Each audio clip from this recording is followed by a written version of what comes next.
معزز سامعین و سامعات، حضرت خدیجہ کی سیرت امہات المومنین میں اس لحاظ سے ممتاز ہے کہ آپ کی موجودگی میں رسول اللہ صلی اللہ علیہ وسلم نے کسی اور سے نہ تو شادی کی اور نہ ہی شادی کرنے کا ارادہ ظاہر فرمایا۔ سب سے پہلے اللہ کے رسول پر ایمان لانے اور آپ کی حمایت کا اعلان کرنے کا شرف آپ کو حاصل ہے۔ آپ ہی کی بطن سے رسول اللہ صلی اللہ علیہ وسلم کی 4 صاحبزادیاں تھیں، اور آپ ہی کو یہ شرف بھی حاصل ہے کہ حضرت جبریل اور خود اللہ عز و جل نے آپ کی خدمت اقدس میں سلام کہلوایا اور آپ کو ایسے گھر کی خوشخبری دی جو خولدار موتیوں کا بنا ہوا ہے، نہ اس میں کوئی شور و غل ہے نہ کوئی تکلیف۔ اللہ کے رسول آپ سے اس قدر محبت کرتے تھے کہ آپ کے انتقال کے بعد امہات المومنین کی موجودگی میں آپ کا والہانہ تذکرہ کیا کرتے، اور اس والہانہ تذکرہ سے امہات المومنین کے دلوں میں رشک پیدا ہونے لگتا۔ حضرت عائشہ کا بیان ہے کہ آخری ایام میں حضور اکرم صلی اللہ علیہ وسلم حضرت خدیجہ کا ذکر اس کثرت سے فرمایا کرتے کہ بارہا میں رشک آمیز جذبات سے مغلوب ہو جاتی اور بعض اوقات تقاضائے بشریت سے مجبور ہو کر رسول اللہ سے گلہ کرنے لگتی۔ رسول اکرم صلی اللہ علیہ وسلم سے نکاح سے قبل حضرت خدیجہ کا 2 بار نکاح ہو چکا تھا، اور دونوں ہی شوہر تھوڑے تھوڑے وقفے کے بعد آپ کو داد مفارقت دے گئے تھے۔ اس کے بعد آپ نے نکاح سے توبہ کر لی اور فیصلہ کر لیا کہ وہ کسی سے نکاح نہ کریں گی، بلکہ والد محترم کی تجارت کو بذات خود سنبھالیں گی اور اپنے اعزاء و اقارب کو معاوضہ دے کر اپنی تجارت کے کام کو آگے بڑھائیں گی۔ سیدہ خدیجہ بچپن ہی سے بہترین صفات کی حامل تھی۔ ذہانت و فطانت کے ساتھ عصمت و عفت کی صفات جمیلہ سے اللہ تبارک تعالیٰ نے آپ کو بخوبی نوازا تھا۔ سن بلوغت کو پہنچی تو اپنے پاکیزہ اور بلند اخلاق کی وجہ سے پورے معاشرہ میں طاہرہ کے لقب سے مشہور ہوئی۔ آپ کی شرافت اور پاکیزگی کی وجہ سے ہی دونوں شوہروں کے انتقال کے بعد بھی بڑے بڑے سردار اور رئیس آپ کے نکاح سے مطمئن تھے،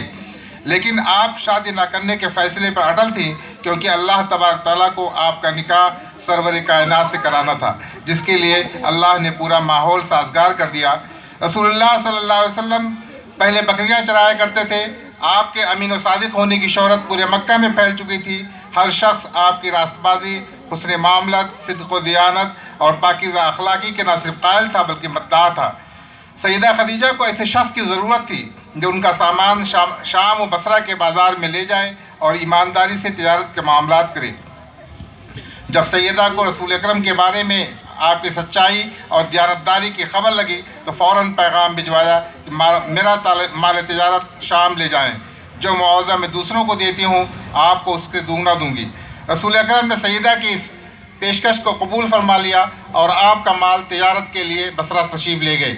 اس سفر میں سیدہ خدیجہ نے اپنے غلام میسرہ کو آپ کے ساتھ کر دیا تاکہ وہ آپ کی مدد کریں اور آپ کو کوئی تکلیف نہ ہونے دیں۔ اللہ کے رسول نے پوری ایمانداری کے ساتھ تجارت کی، اور جب واپس آئے تو سیدہ خدیجہ کے سامنے اتنا منافع پیش کیا جتنا منافع اس سے قبل کبھی نہیں ہوا تھا۔ مزاربت کے اصول کے لحاظ سے سیدہ نے آپ کو پورا معاوضہ دیا۔ سفر سے واپسی کے بعد سیدہ خدیجہ نے اپنے غلام میسرہ سے رسول اللہ صلی اللہ علیہ وسلم کا احوال دریافت کیا۔ میسرہ نے جو دیکھا تھا اور جس کا مشاہدہ اپنی آنکھوں سے کیا تھا بیان کر دیا۔ انہوں نے بتایا کہ جب دوپہر ہوتی اور گرمی کی شدت میں اضافہ ہو جاتا تو فرشتے آپ پر سایہ کرتے۔ سیدہ خدیجہ نے خود بھی مشاہدہ کیا تھا کہ جب آپ تجارتی سفر سے واپس آئے اور مکہ مکرمہ میں داخل ہوئے تو دوپہر کا وقت تھا اور فرشتے آپ پر سایہ کیے ہوئے تھے۔ حضرت میسرہ کے بیان کی ہوئی باتوں اور اپنی آنکھوں سے دیکھے ہوئے حالات و واقعات نے سیدہ خدیجہ کو سوچنے پر مجبور کر دیا، اور ان کو اپنا لیا ہوا فیصلہ نکاح نہ کرنے کا تبدیل کرنا پڑا، اور آپ کے دل میں رسول اللہ سے نکاح کا شوق پیدا ہوا۔ چنانچہ سفر شام سے 2 ماہ 25 روز بعد خود سیدہ نے آپ کو نکاح کا پیغام بھجوایا، جس کو آپ نے چچا ابو طالب کے مشورے سے قبول فرما لیا۔ ابن سعد کی روایت کے مطابق سیدہ خدیجہ بنت خویلد نہایت سمجھدار اور شریف خاتون تھیں۔ اللہ تعالیٰ نے وافر مال و دولت سے نوازا تھا۔ شرف و عظمت کے لحاظ سے ایک خاص مقام کی حامل تھی، لہٰذا ہر شخص آپ سے نکاح کا خواہاں تھا، لیکن قضاء و قدر کی نظر انتخاب کسی اور پر پڑ چکی تھی۔ سیدہ نبی کریم پر دل ہار چکی تھی، لہٰذا ایک روایت کے مطابق نفیسہ بنت منیہ کی معرفت آپ کو خفیہ پیغام بھجوا کر آپ کا عندیہ لینا چاہا، اور جب آپ نے رضامندی دے دی تو گھر کے بڑوں نے نکاح کی تاریخ مقرر کر دی۔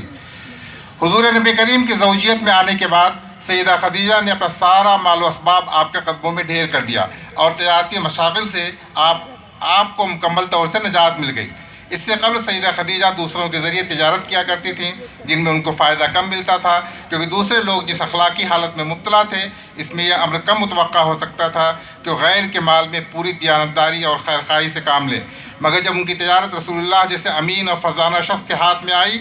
جو فطری خیرخواہی کے ساتھ شوہر ہونے کے باعث بھی اپنی اہلیہ کے حق میں آپ کمال درجہ کے خیرخواہ تھے، تو آپ کی تجارت چمک اٹھی اور اللہ تعالیٰ کا یہ ارشاد پورا ہوا، وَوَجَدْكَ عَائِلًا فَأَغْنَىٰ، اور اللہ نے آپ کو غریب پایا اور پھر غنی کر دیا۔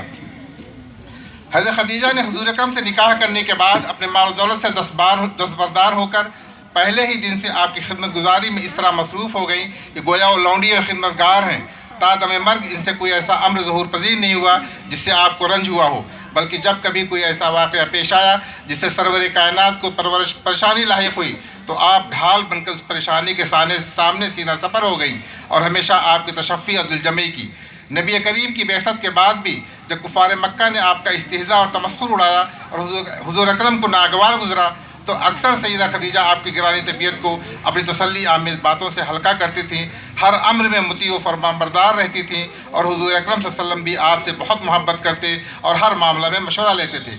سیدہ خدیجہ سے نکاح سے قبل حضور اکرم کا شمار صادق اور امین کی حیثیت سے بے شک تھا، لیکن آپ کے پاس اتنی دولت نہ تھی کہ آپ کی دوسری صفات کھل کر آپ کے ساتھ لوگوں کے سامنے آ سکتی۔ لیکن جیسے ہی سیدہ سے نکاح ہوا اور آپ نے ان کا مال تجارت اپنے کنٹرول میں کیا، تو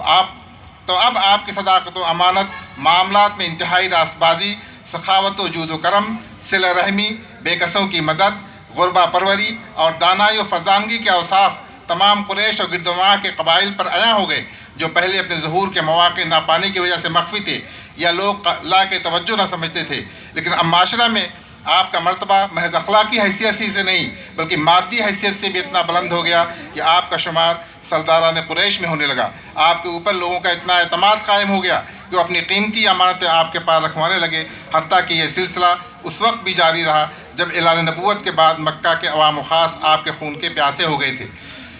اس دشمنی کے باوجود وہ اپنی امانتیں آپ ہی کے پاس آپ کی حفاظت میں دیتے رہے۔ یہ جب ہی ممکن ہو سکا جب آپ کا نکاح سیدہ خدیجہ سے ہو گیا اور سیدہ نے اپنی پوری دولت رسول اللہ کے حوالے کر کے آپ کی خدمت گزاری اور فرما برداری میں لگ گئیں۔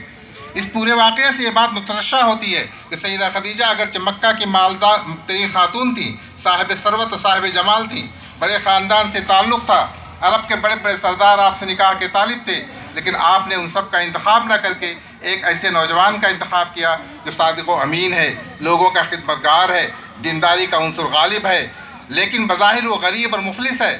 بکریاں چلا کر اپنا گزارا کرتا ہے۔ پہلے اپنی تجارت میں شریک کر کے آپ کی امانت و صداقت کو اچھی طرح جانچا پرکھا اور اس کے بعد فیصلہ کر لیا کہ مجھے اس شخص سے نکاح کر لینا چاہیے۔ موجودہ دور میں اگر کوئی لڑکی مالدار ہے، صاحب ثروت ہے یا نوکری کرتی ہے اور اگر نکاح کا فیصلہ کرتی ہے تو ایسے شخص سے جو اس سے زیادہ مالدار ہو، اس سے زیادہ پیسے کماتا ہو اور گھر، بنگلہ، گاڑی سب کچھ اس کے پاس موجود ہو، چاہے وہ اخلاقی اعتبار سے کیسا ہی ہو، اس کا دین سے تعلق کیسا ہے، کوئی لڑکی یہ دیکھنا نہیں چاہتی، بلکہ ایسی لڑکیوں کی خواہش ہوتی ہے کہ ان کو لڑکا سلمان خان، شاہ رخ خان، سیف علی خان جیسے طرز کا ملے، اور اگر لڑکی کے ماں باپ رشتہ طے کرتے ہیں تو لڑکی کا عہدہ، اس کی تنخواہ، گھر، خاندان دیکھ کر رشتہ طے کرتے ہیں، جبکہ سیدہ کے طرز عمل اور آپ کے طرز انتخاب کو دیکھ کر ایسا لگتا ہے کہ روپیہ، پیسہ، دولت، گھر بار، عہدہ وغیرہ نہ دیکھ کر لڑکے کی دینداری، امانت داری، صداقت، خوش خلقی کو پیش نظر رکھنا چاہیے، اور نکاح کے بعد لڑکی خواہ کتنی ہی مالدار اور کتنے ہی بڑے عہدے پر فائز ہو، اپنے آپ کو بیوی ہی سمجھے، شوہر کی عزت نفس کا خیال رکھے، اس کی خدمت کرے، اس کے کام آئے، اس کے سکھ دکھ میں برابر کی شریک ہو، تب ہم جا کر سیدہ خدیجہ کی سنت پر عمل کرنے والے کہلا سکتے ہیں۔ وآخر دعوانا الحمدللہ رب العالمین۔